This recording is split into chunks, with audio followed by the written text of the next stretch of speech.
You raise your canteen to your lips and take a habitual sip, and now, imagine it is gone. In a city where water does not run on schedule and heat does not arrive through pipes, every little thing turns into a route with risk. Spring in Königsberg, damp cold in basements, walls that still hold an impact, courtyards swept by fire from every archway. You are the flamethrower operator in an assault group. On your back is a pack you cannot drop. Ahead are doorways, stairwells, narrow gaps between bricks. You are used to muting anxiety with light in your room, a loud shower, music in your headphones. Here, light gives you away. Water may reach you later than you reach it, and music is replaced by the breathing of the people to your left and right. Why do peaceful habits suddenly work against you? And why does fire, which frightens people in the movies, in reality solve things slowly and at a high price? Before you step into a building, you listen. The city lives underground, basements, passages, culverts. Where a kettle boiled yesterday, today there is a collapse and someone's cue. A faucet that still gurgles may be bait. The sound of water draws you toward those who are waiting. You do not look for water with your eyes here. You build it with a root. When the neighboring courtyard gets noisy, when smoke from around the corner lies down like a cover, when the wind carries the fumes away instead of driving them back. You boil it not because that is proper, but because basements mean rust, lime, debris, and a random scum. You drink quickly and silently because sound is an address, and an address is always useful to someone. And suddenly you understand. Thirst is not dryness in your mouth, but the return journey with a full canteen, one you must still make without dropping a step or spilling your breath. Water brings along a whole set of decisions that, in peacetime, are not even called decisions. Where do you store it? Not in the coolest place, but where you can reach it by crawling if the stairway becomes a shooting lane. What do you scoop with? Something that does not clink and does not smell. How do you share?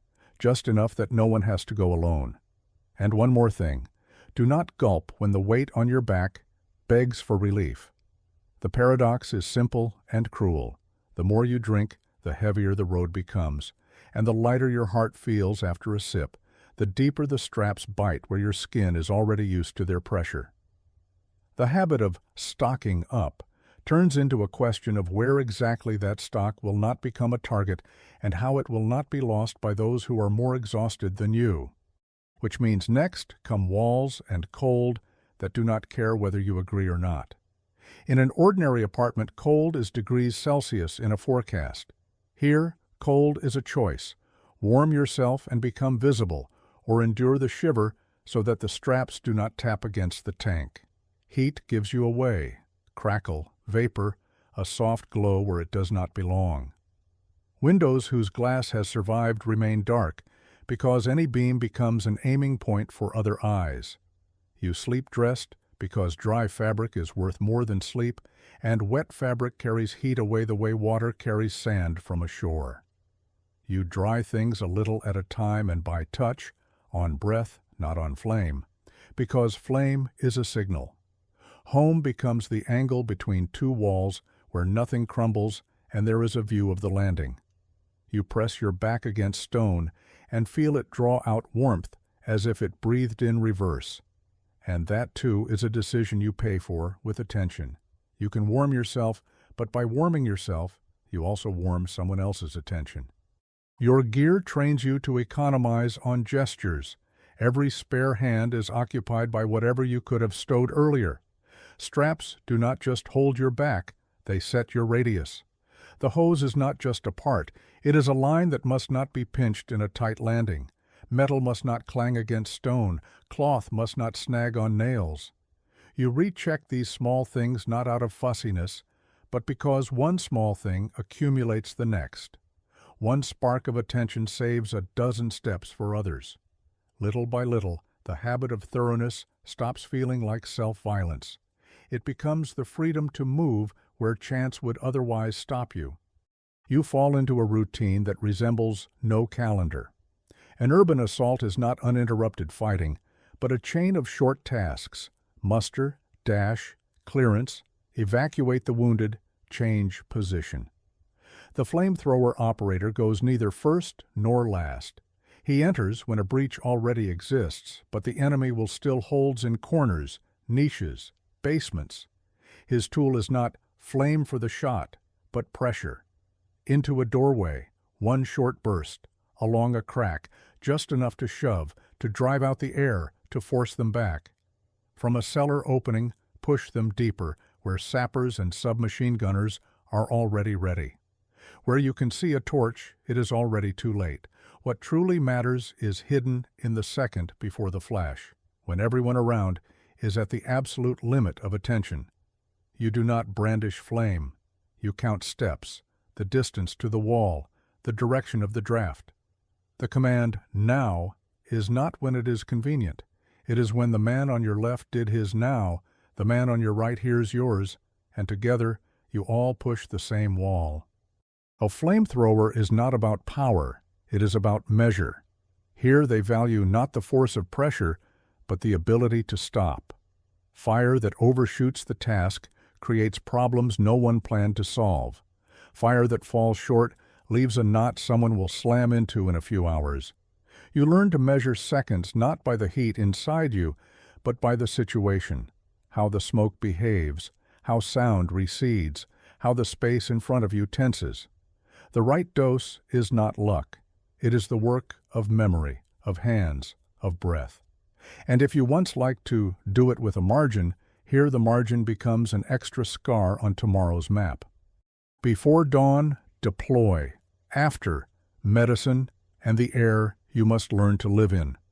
The first aid kit seems like an answer until you realize the main part of treatment here is the road to the medic and back. Small things remain small only in peacetime. In a sliver from a window frame there is dirt. In the dirt, infection. In the corridor, a cough heard farther than you would like. You learn to breathe softly with pauses, as if conserving sound. Sips of water are small because a long gulp often ends in noise and a second mouthful of air. The medic is the busiest person of all, holding your tomorrow on a thin thread. To reach him, you need a corridor of silence, shoulders that will take the weight, the patience of others, because in haste, not only doors break. A torn strap, a slick step, an unseen fragment snagging on a badge, and someone's hands are tied up with you, and not with those who might still be saved around the bend. Health in such a city is not just about bandages. It is about not letting a small wound fester into something serious, about drying boots so they do not turn into traps for your skin, about cleaning your hands when water is an event in itself. Soap is prized here, warm water, a piece of clean cloth. It is boring. Without it, everything else crumbles. You learn the value of a short respite and of quiet in which you can hear your own heart not as an alarm, but as a familiar sound. And there is something else, the ability not to wedge yourself into the frame of heroism when meticulous work is going on next to you. The city says thank you not for poses, but for not adding to the chaos. Your day is not hours, but intervals of can and cannot. You can move when the neighboring group is distracting the enemy. You cannot even breathe louder when the building opposite has suddenly gone still. You can change position when the smoke drifts away. You cannot switch on a light when the glass has somehow become clear where yesterday it was still matte with soot. This can and cannot shifts faster than any habit. In peacetime, you reshape space to suit yourself. Here you reshape yourself to suit space. Convenience is the enemy because everything convenient is too obvious. A wide corridor sounds nice but means you are seen farther. A large room looks safe but has too few covers and sound circles and comes back to you. You learn not to love convenient places, but to respect the right ones. Safety here is not an abstraction, but a discipline you can touch. Law sounds odd in a shattered neighborhood, but it exists. Orders, corridors of interaction, an exact time of entry and exit, signals that replace words. A reckless dash ruins the whole sector. One man rushes ahead, two are lost, three respond, and are drawn in. Courage is not a step forward for the sake of show. Courage is patience when you stand still, although you want to sprint. It is the ability to wait until the neighbors on the left and neighbors on the right have done their part. It is accepting that strength without order burns through not only the wall, but your own rear. Here, caution is not cowardice. It is a load-bearing part of the structure. The city only tolerates joint solutions. Any solitary haste turns into someone else's misfortune. Air is a separate subject you return to every hour. Smoke and soot do not leave. They settle on eyelashes, on your tongue, in your lungs. A damp wind drives the fumes back. Rain turns stairs into slick ramps, basements into icy traps. You go hunched, lower than full height, and suddenly realize that standing tall is a habit of peaceful days. You cover your face with a strip of cloth, not for show, but to keep from falling into a coughing fit at the worst moment. Fire is stubborn. It loves the dry, clings to boards and trash, retreats where water runs without pause, flares again if the draft catches hold. You count not only people, but weather. If air blows in through a window, the stream goes away like a whisper in an empty room. If everything is wet, flame sits on the surface and does not give the needed result. In such air, you decide not with your heart, but with your breath. A shorter inhale, a longer exhale, steadier steps, a clean pause. Routine is also burdens that resist words. You learn to eat silently, change boots silently, buckle straps silently. Every extra phrase spends the common reserve of quiet. You listen to sounds that did not exist for you before. How the echo shifts in an empty stairwell, how powdery plaster hisses when someone ahead puts a foot down too fast, how a board groans if you step on its center instead of the edge. These sounds replace your map. They tell you where the dangerous protrusion is, where the void, where someone's trap, laid not for you but ready to work on anyone. You stop looking straight ahead. You start watching the corners, the shadows, the things people usually ignore. And here comes the hardest part, the presence of people for whom this city is not lines on a map, but home. You catch looks in landings, not always hostile, not always friendly, most often unreadable. Your decisions affect those who never chose to take part, and you learn to bear that weight with neither posing nor dramatic conclusions. Respect is not a posture. It is a method of saving the city from extra misery. Do not romanticize, do not demonize, do not oversimplify. Remember, ahead lies the surrender of strong points, not a private vendetta. The rules of contact are simple and sparse. Fewer words, clearer gestures, only what is necessary. Real caution is not a step back out of fear, but a step aside where you do not trample someone else's life. You face the economy of an assault, where price is measured not in numbers, but in effort. War is the distribution of scarce things, and here, everything is scarce. The kitchen's time, which is hard to reach. A portion of porridge that sometimes must go to the one who has run dry. A working sapper's tool instead of a broken one that could cause someone's failure tomorrow. A free place in a vehicle for a wounded man, the costliest resource in the entire chain. Paper money for soldiers and for townspeople, lives a parallel life, but the real exchange is labor and risk. If a price is quoted for some item of daily life, it is given in Reichsmarks and then rendered briefly and clearly for the comparison year by the cost of a day's bread ration. Yet the meaning is always one. Nothing here is free. Even someone's smile costs that person's deliberate choice to conserve strength when they could have wasted it. Clothing and footwear stop expressing style. They become a set of solved problems. Boots must hold when a step is wet and not betray you when you must quietly probe the void with a toe. A jacket must endure the rubbing of straps, not tear on every jutting edge, not soak through at once. Gloves must not keep you cozy, but shield fingers from the instant burn of metal and from small cuts that are more dangerous than they look in such conditions. All this seems dull until you grasp the price of dullness. Dull means dependable. Everything bright and comfortable is often too brittle and too conspicuous. Another paradox: the more valuable an item is, the less you think about it while working. Radio and hand signals are the threads that hold the fabric of the advance. Words are rationed not out of severity, but because every word is time and a chance to be heard by those who should not hear. Signals are drilled to the point of reflex, so no one has to explain the obvious. And when communications die, old reliable things take over: prearranged moments, gestures, sounds, pauses.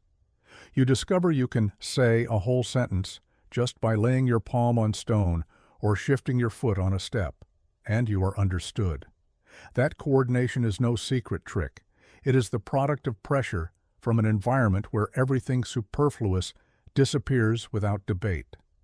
Mutual understanding is built on repetition, and repetition on respect for procedure.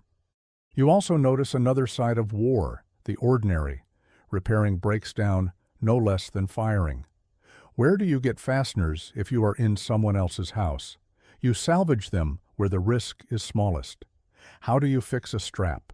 You fray fabric edges, twist them, tie them so they do not creak. How do you carry a wounded man down a narrow stair? Not with a heroic charge, but patiently, step by step, with pauses, breathing in unison so none of you slips. These are not movie shots. This is long, stubborn work no one applauds, but without it there is no breakthrough. People are valued who can not only pull a trigger, but also tighten a bolt, set a prop, and find a substitute for what is absent and will not appear. Another subject is limits. Every task has a limit of useful effort. In peacetime, it is defined by comfort. Here, by consequences. You can do it faster, but then someone will not get out in time. You can do it stronger, but then tomorrow you will fix what you destroyed today. A limit is the skill of saying enough when you are boiling inside. It is leaving on time when you feel like staying to finish it. The city, whatever it is, will remain after you. People will remain. Your work is not to saddle them with monstrous debt whose repayment will fall on a world that did not choose it. Of course, there is a psychological price for all this. Unpredictability eats you from within. You do not know when smoke will drift exactly where it hurts you now. You do not know which step was dry in the morning and turns deadly slick by evening. You do not know who is behind the door, emptiness, or those already hearing your breathing. In this foggy scale of probabilities, the mind first reaches for supports that are not there. You catch yourself clinging to omens. You learn to let them go, to replace them with specifics, not "it seems," but "I checked," not "probably," but "is." It is a kind of accelerated growing up, unglamorous, without fanfare. But it is what saves you when everything around breaks into separate sounds and brief flashes. Sometimes it feels as if a clear stretch lies ahead. It quiets down, space opens, the hum recedes, and the thought begins that it has gotten easier. In reality, this is entry into a new layer of tasks. Where there is less obvious danger, there is more subtle. Slides, cracks, weak ceilings, invisible voids under remnants of floors. Where voices are rarer, you more often enter someone's storage, someone's memory, someone's grief. You become more careful not out of fear, but because caution has a plain purpose here, not adding a single extra gram to what has already happened. You also yearn for simple joys that look like luxury in these conditions. An ordinary mug of hot water before heading out. A dry pair of socks for which someone yields you a place by a barely warm pipe. A quiet conversation with no required response where words demand no action. These things do not make you weak, they make you more attentive. A person who remembers small things handles big ones more carefully. Mistakes come more often when you forget the simple. Whoever keeps small things in mind trips less on the big.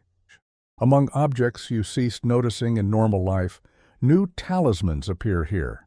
A strip of cloth that saves you from an ill-timed cough. A tiny piece of soap that spares hands from avoidable sores. An empty pouch for carrying what must not be lost. Because without it, someone will have to go back to where no one wants to stay, even an extra minute. Talisman is not mysticism here, it is memory. These things remind you that everything is decided in details. Memory for details is your insurance. The ethics of assault are rarely stated, but without them, everything collapses. No one is rewarded for bright gestures if, afterward, burdens fall on those who follow. Here they value those who make less noise and do more work. The one who holds a door not for a dramatic frame, but so people can pass through it without loss. The one who can say, "Stop," where a hand wants to press again. In urban fighting, victory is not an explosion, but steadiness. The surrender of strong points is not a spectacle, but a procedure. And any procedure beats improvisation where too many variables go unaccounted. Food becomes not just refueling, but the logistics of attention. Something hot warms not the body, but the decision. Bread splits hunger into two equal halves, so neither one hinders your listening. Something sweet is not a reward, but a short spark when your fingers are numb and you must finish up. You start choosing food not by taste, but by the task. There is no hardness in that choice. There is respect for your future self, who still has to make a dozen steps, where each step is a decision. Shelter is a word that loses its usual shape here. It promises no privacy, guarantees no quiet, gives no warmth. Shelter is a set of properties. The roof does not fall, the walls do not crumble, the entrances can be watched, exits do not slam shut, the drafts can be managed rather than ruling you.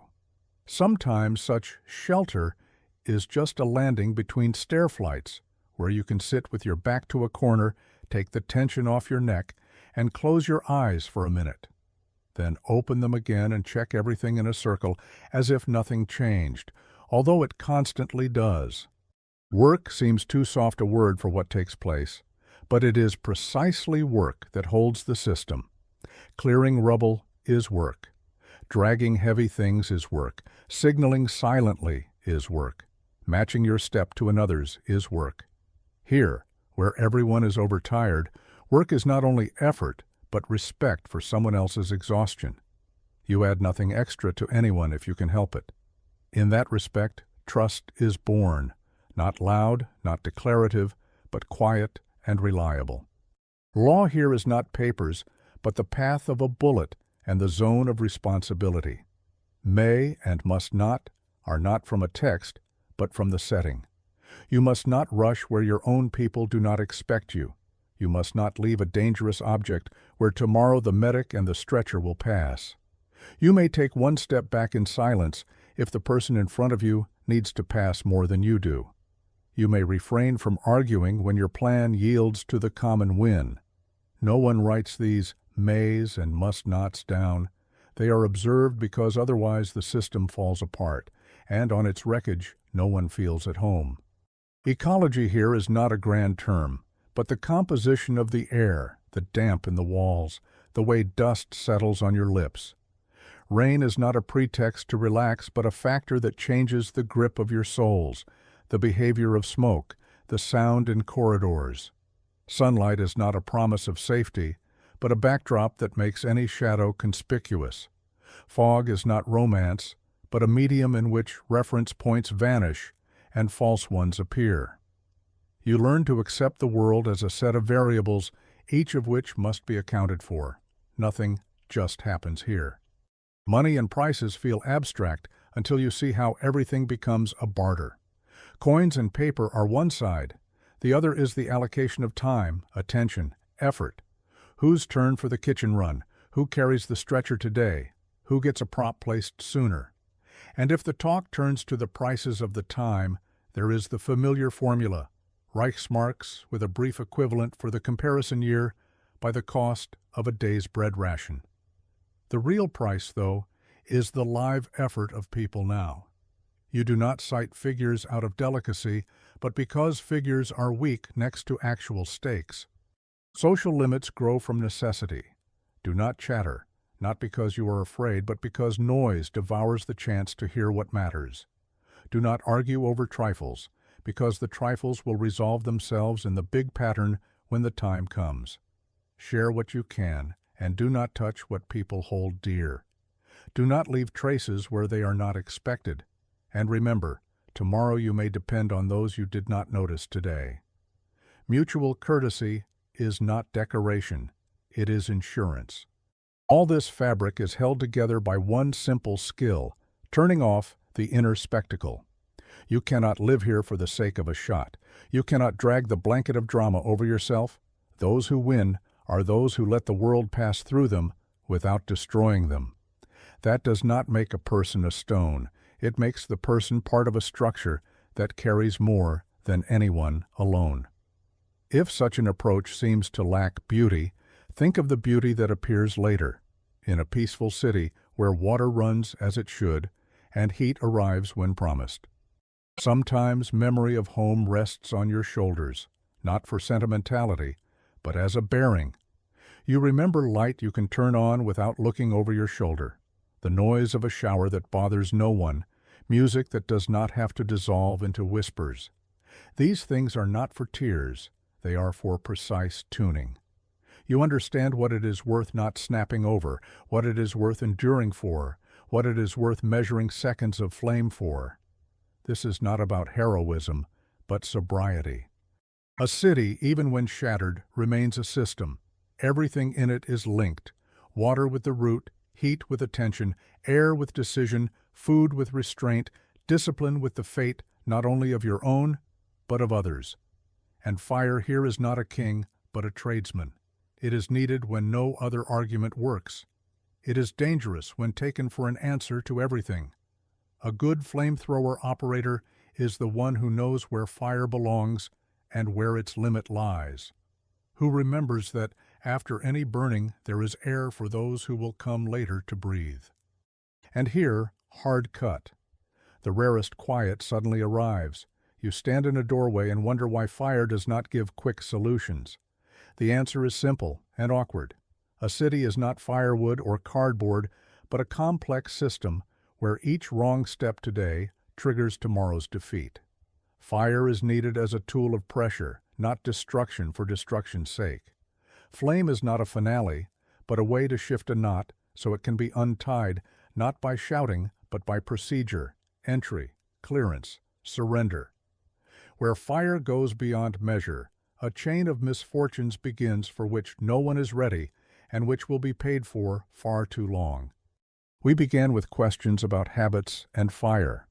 Let us close them plainly. The first reason you would not last a day is that the environment is stronger than intentions.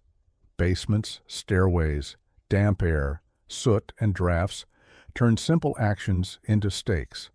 Water becomes a route, warmth a vulnerability, air a test.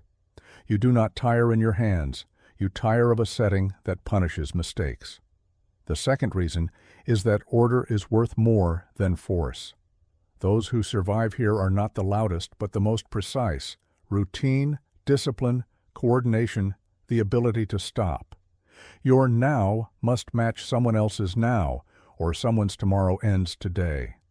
Improvisation without a system burns everyone, both you and those beside you. The third reason is that unpredictability eats from within. You do not know when smoke will drift, which slick step will betray you, when a cough will come at the worst moment. A mind used to stability burns out not from effort, but from the endless what if that never ends. And finally, the main thing we underestimate today: reliable running water. You need not search for between courtyards. Legal predictability where may and must not do not change from landing to landing. Access to medicine where the path from pain to help is a phone call, not an evacuation across a courtyard under fire. Calm air without soot, that does not cut your eyes or wash your voice down to a whisper. Quiet in your head where nothing hisses when you drink from the tap. All this feels like background until it disappears. When it disappears, you find that without it, even the strong become very fragile. You walk out of these walls with a simple understanding. Comfort is not weakness, it is responsibility.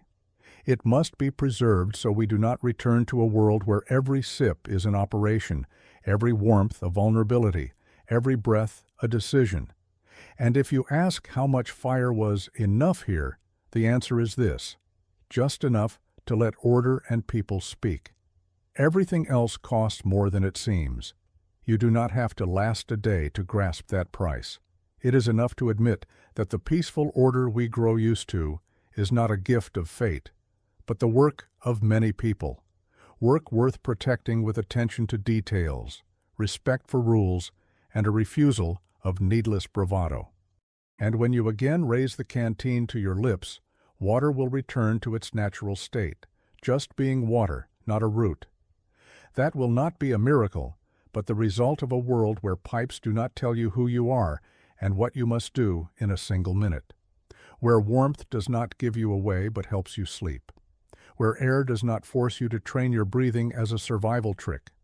And if someone asks you again why fire does not solve things quickly, you will have a short, calm answer, because the real world is built not by a flash but by coordinated action, where fire has its own place, small, precise, and under control.